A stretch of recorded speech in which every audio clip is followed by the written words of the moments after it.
All right, guys, today I want to talk about gripping and grip breaks. Now, anytime you want to grapple, gi or no gi, you got to grip. If you can't grip, you can't attack, you can't do a takedown, a sweep, a submission, a pass, or anything.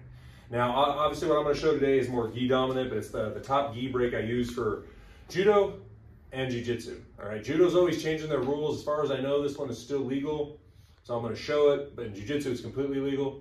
I call it the Y grip break, and I'll explain why. So if Michael and I are going to square off, one of us needs to get a grip, okay? Now, if he beats me to the grip and he grabs onto my sleeve, you know, there's a lot of ways to break it. A lot of guys will come underneath like this and pop off.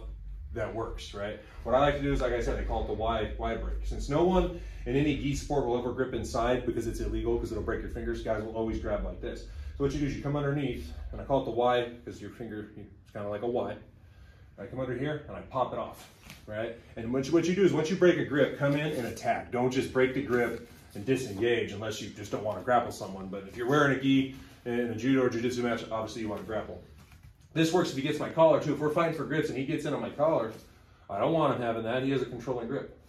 Pop it off, and then I can do my own attacks. It's excellent. This is what I use when him and I do our stand-up for our takedowns. We do this all the time. You know, it works both ways. I get a grip on Michael, and he's coming in. I wouldn't recommend doing it on a cross grip. If someone grips across, you would probably do something else in that case. But if someone grabs straight, they grab your sleeve or their lapel, pop off, and go. So he grabs here. Boom. I'll do it on this side so you guys can see. He's grabbing out there. Look, here. And I always pop it towards their face. Because one, it hides any attack I'm going to do. I can come in and get in on something. All right. Also, this is excellent on the ground too. So say Michael has me in a really good spider guard. Spider guards are a nightmare to deal with. He's got his feet on my hips. He's got a really good open guard. This is a nightmare if the guy knows what they're doing. And before I can even attempt to pass his legs, he's going to control. If I stand up with him having these grips, I'm going for a ride, right? So if Michael has me here, I can pop it up. Okay, good. I broke one. I can break the other. Now I can go to work. Close guard, the same thing.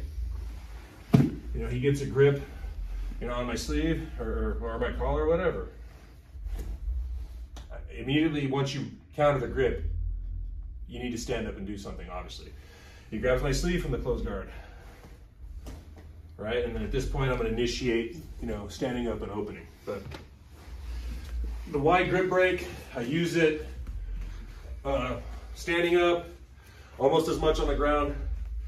It's excellent. It's a staple of my grip fighting. And, you know, having grip fighting, good kumikata, is essential for gi grappling. So I recommend adding this into your arsenal. It's simple. Again, one more time. Okay, I'm not grasping my hand, I'm popping it up like that, same thing on the lapel. Okay, if he gets a death grip, this works no matter how hard they hold him. Here, you're just gonna have to put more into it. You can't finesse it.